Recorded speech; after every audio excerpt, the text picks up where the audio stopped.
Compass বিহান আর ঋতুজাকে মোনালিসার ব্যাপারে সব কিছু বলে দেয়, যে কি করে অ্যালার্ম চুরি করে আর কম্পাসকে মারার চেষ্টা করে ছিনিয়ে নিয়ে এসেছিল ওই অ্যালার্মটি।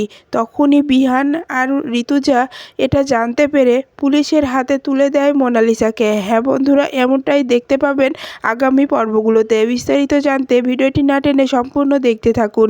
গল্পের শুরুতেই দেখা যাবে বিহান মোনালিসার হাতে সেই অ্যালার্মটি দেখেই বারবার জিজ্ঞাসা করে যে এটা কি তোমার বানানো? এটা আমি কোথায় যেন দেখেছি কিন্তু মনে করতে পারছি না।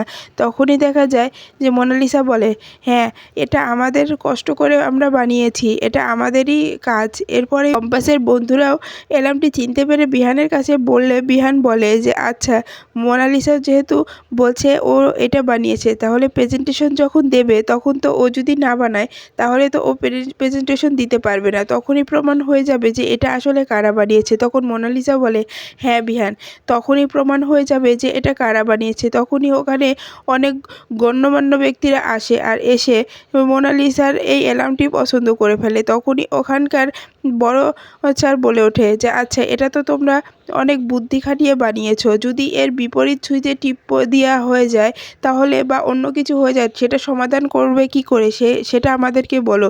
এর জন্য মোনালিসা কিছুই বলতে পারছিল না, মোনালিসা চুপ হয়েছিল। এরপরে অন্যদিকে দেখা যায় যে ঋতুজা আর কিঞ্জল মিলে কম্পাসকে খোঁজার চেষ্টা করে। তখন কম্পাসকে গঙ্গার জলে পেয়ে ঋতুজা কম্পাসের অবস্থা দেখে চিৎকার করা শুরু করে দেয় আর বলে, কম্পাস তোর কি হয়েছে? তুই এখানে কেন? তোর এই অবস্থা কে বললো? আমাকে বল তো। তখনই কম্পাস বলে, মা, আমার কাছ থেকে অ্যালার্মটি কে যেন ছিনিয়ে নিয়েছে। আমি কতবার বলেছি যে আমার সঙ্গে তো তাদের কোনো শত্রুতা নেই, তাহলে আমার সঙ্গে কেন এটা করলো? কিন্তু তারা কোনো কথা না শুনে আমার কাছ থেকে সেই আমার বানানো অ্যালার্মটি চুরি করে নিয়ে গেছে আর আমাকে অনেক মারধর করেছে।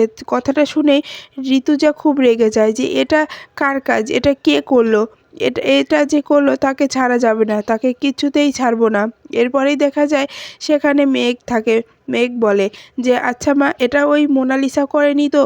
ও মোনালিসারা তো সব কিছু করতে পারে, ও কম্পাসকে হারানোর জন্য এরকম কিছু করেনি তো? তখনই ঋতুজা বলে ওঠে যে মোনালিসা যদি এরকম কাজ করে, মোনালিসাকে ছাড়া যাবে না, মোনালিসাকে আমি কোনোদিনও ছাড়বো না। এরপরেই ঋতুজা পুলিশ অফিসারকে ফোন করে আর বলে আমাদের কলেজে একটু আসুন তো। তখনই পুলিশ অফিসার বলে, হ্যাঁ আমরা এক্ষুনি আসছি। এই বলে ঋতুজা ফোনটা রেখে দিয়ে বলে যে আমি ওই মোনালিসাকে এবার ছাড়বো না, ও এতটা নিচে নেমে গিয়েছে যে আমার বাড়ির বইয়ের গায়ে হাত তুলছে, ওকে তো ছাড়া যাবে না। এজন্যই আমি বিহানকে এত করে বলি ওই মেয়ের সঙ্গে যেন মেলামেশা না করে, তবু ওই মেয়ের সঙ্গেই বিহান মেলামেশা করতে যায়। এরপরে অন্যদিকে দেখা যায় যে জিৎ মোনালিসার ওই অবস্থা দেখে বলে যে যা হয়েছে বেশ হয়েছে, বড় বড় কথা বলছিল না, এখন সবার সামনে হোক অপমান ওর। ও বলে এটা ও বানিয়েছে, তাহলে বলুক যে এটার বিপরীত সুইচে টিপ লাগলে কি হয়, কেন বলতে পারছে না, বলুক না। তখনই দেখা যায় সেখানে বিহান বলে ওঠে, হ্যাঁ মোনালিসা, তুমি বলতে পারছো না কেন? তুমি না অনেক কষ্ট করে বলে এটা বানিয়েছো, তাহলে স্যার যেটা প্রশ্ন করছে তার উত্তর দিচ্ছ না কেন? তখনই মোনালিসা আমতা আমতা করে বলে যে আসলে এটা তো আমার বান্ধবী, ওর ওর ওর কথা, এই বল না কি ছিল। তখনই দেখা যায় এই মেয়েটিও বলতে পারে না, সে ভুলে গিয়েছিল, কারণ এটা কম্পাস বলেছিল না যে এটার বিপরীত সুইচে টিপ লাগলে কি হতে পারে, ওটা কম্পাস তার কাছেই নিজেই রেখেছিল। এরপরে অন্যদিকে দেখা যায় ঋতুজা কম্পাসকে বলে এবার তাহলে কলেজে যাবে না বাড়িতে যাবে? তখনই দেখা যায় কম্পাস বলে, মা আমি এখন কলেজে যাব, আমি দেখব যে আমার অ্যালার্মটি আসলে কে চুরি করে, কার স্বার্থ আছে সেটা আমি নিজের চোখেই দেখব। এরপরে কম্পাস জিৎকে ফোন করে আর বলে, সব কিছু বলার পরে জিৎ বলে যে আসলে অ্যালার্মটি মোনালিসার হাতে দেখেছি আমি, তুই কোথায় আছিস, এক্ষুনি চলে আয়, তাহলে সব কিছু ঠিক হবে। আমরা বিহান স্যারের কাছে গিয়েছিলাম, বিহান স্যার তোকে বলেছে যে কম্পাস এসে বলুক না, কম্পাস হয়তো কিছু বানাতে পারেনি এজন্য কম্পাস কারো সামনে আসছে না, কিন্তু তুই চলে আয় তাড়াতাড়ি। এরপর এই কম্পাস বলে, তুই কাউকে কিছু বলিস না, আমি সময় মতো চলে আসব। এরপরেই দেখা যায় কম্পাসকে নিয়ে ঋতুজা কলেজে হাজির হয় আর স্যার বারবার মোনালিসাকে জিজ্ঞাসা করলে মোনালিসা উত্তর দিতে পারছিল না, শুধু আমতা কাটছিল। এরপরেই দেখা যায় এই কম্পাস এসে প্রশ্নের উত্তরগুলো গটগট করে দিতে থাকে যে এটার বিপরীতে কি হতে পারে। কথাটা শুনে বিহান চমকে যায় আর সবাই চমকে যায়। এদিকে মোনালিসা খুব ভয়ে বলে, ও কোথা থেকে আসলো, ও এখন কেন আসলো, ওর তো আসার কথা ছিল না এখন। তখনই দেখা যায় ঋতুজা বলে ওঠে, হ্যাঁ, এই অ্যালার্মটি আমার বৌমা কম্পাস বানিয়েছে, এটা ওর কষ্ট করে বানানো একটি ফর্মুলা, ওর এই কাছ থেকে এটা ছিনিয়ে নেওয়া হয়েছিল, এজন্য ও এর সব কিছু বলতে পারবে। এরপরে এই ছাড়া যত প্রশ্ন করে কম্পাস সঠিক সঠিক উত্তর দিতে পারে। এদিক মোনা কোনো উত্তরই দিতে পারছিল না। তখনই ঋতুজা মোনালিসাকে বলে, সাবধান করে দিচ্ছি মোনালিসা, যে কাজটা আজকে তোমরা করলে এই কাজটার জন্য তোমাদের ভালো হবে না। তোমরা নিজেদেরকে কি মনে করছো যে কম্পাসকে হারিয়ে দেবে? কম্পাসের কেউ নেই, এখন আর সেটা হবে না। কম্পাসের সঙ্গে কম্পাসের মা আছে, কম্পাসের সঙ্গে কম্পাসের হাজব্যান্ড আছে, আর তোমার সঙ্গে কে আছে? তোমার দাদু আছে, তার ক্ষমতায় তুমি এরকম করো, তোমাকে তো ছাড়া যাবে না। তখনই মোনালিসা কান্না করতে করতে বিহানের কাছে এসে বলে, বিহান, বিশ্বাস করে এসব মিথ্যে কথা, এসব কিছু সত্য কথা না। তখনই বিহান বলে, যদি সত্যই হতো তাহলে তুমি প্রশ্নের উত্তর দিতে পারতে, তুমি তো প্রশ্নের উত্তর দিতে পারোনি, সব উত্তর কম্পাস দিয়েছে, তার মানে বোঝা যাচ্ছে এই সব কিছু কম্পাস বানিয়েছে। তখনই মোনালিসা বলে, বিহান, বিহান, বিশ্বাস করো আমি যা কিছু করেছি আমি তোমার জন্য করেছি, আমি তোমাকে খুব ভালোবাসি, তোমাকে সারপ্রাইজ দেবো বলে আমি এরকমটা করেছি, এর বেশি কিছু না। তখনই বিহান বলে, আমি মিথ্যাকে ঘৃণা করি, তুমি খুব ভালো করে জানো। আর কম্পাসের এই অবস্থা কেন? মনে হচ্ছে কম্পাসের খুব ফিট করা হয়েছে। তখনই ঋতুজা বিহানকে সব ঘটনা খুলে বলে যে ওকে মেরে বস্তায় ভরে গঙ্গার জলে ফেলে দেওয়া হয়েছিল যাতে ও মারা যায়। তখন মোনালিসা এটা শুনে খুব চমকে যায় আর বলে ওঠে, মানে কি বলতে চাচ্ছেন আন্টি? এরকম কিচ্ছু না, আমরা কম্পাসের সঙ্গে এরকম কিছু করিনি, এটা শুধু কেড়ে নিয়েছি শুধু, কিন্তু ওর সঙ্গে কিছু করিনি, বিশ্বাস করে।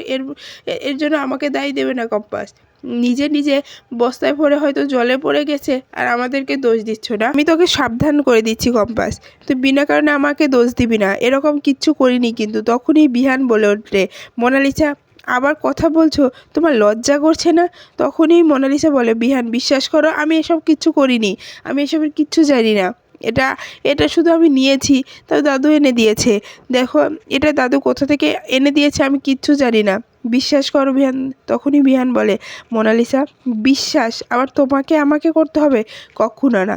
তখনই জিৎ বলে ওঠে, দেখেছেন তো স্যার, আমি আগেই বলেছিলাম এটা আমরা বানিয়েছি, এটা কম্পাসের মাথা থেকে এরকম আইডিয়া ছাড়া অন্য কারোর মাথা থেকে এরকম আইডিয়া বের হবে না। আরও বড় বড় মুখ করে কথাগুলো বলেছিল না, এবার তো বিশ্বাস হয়ে গেল যে আমরাই সত্য বলেছিলাম, ও মিথ্যা বলেছে। তখন কম্পাসের সব বন্ধুরাই বলতে থাকে, হ্যাঁ আমরা এতবার করে বলছিলাম যে কম্পাসের সঙ্গে খারাপ কিছু হয়েছে, কারণ এটা কম্পাসের বানানোই সেই অ্যালার্মটি। আর ওরা বড় বড় মুখ করে সব কিছু বলে দিল। এরপরেই দেখা যায় মাহি মোনালিসার দাদুকে ফোন করে ঘটনা খুলে বলে। মোনালিসার দাদু ওদিকে খুব ভয় পেয়ে ঘাবড়ে যায় যে তাহলে কি আমার মোনা আবার ধরা পড়ে গেল বিহানের হাতে? না না, এটা হতে দেওয়া যাবে না, আমাকে কিছু একটা করতে হবে। ঋতুজা মোনাকে ছাড়বে না, কারণ যে কাজটা করা হয়েছে। আর আমি তো বলেছিলাম যে কম্পাসকে শুধু আহত করে ফেলে রাখতে, ওকে তো জলে ফেলে দিতে বলিনি, তবে জলে ফেলে দিল কেন?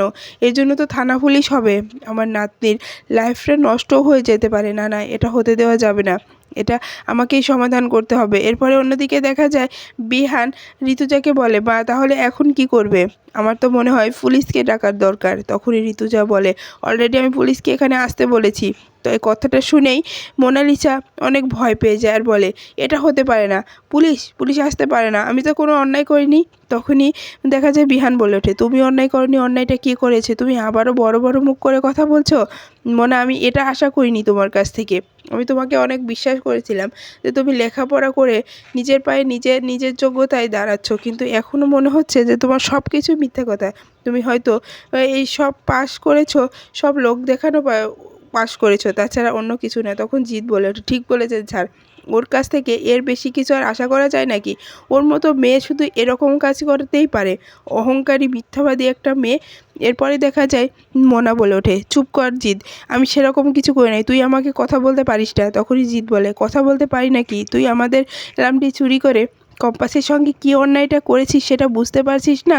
তখনই মোনালিসা বলে, আমি কিচ্ছু করি নাই, তোকেদেরকে সাবধান করে দিচ্ছি, আমার উপর আঙুল তুলবি না। তখনই কম্পাস বলে, মোনালিসা তুই এখনও কথা বলছিস?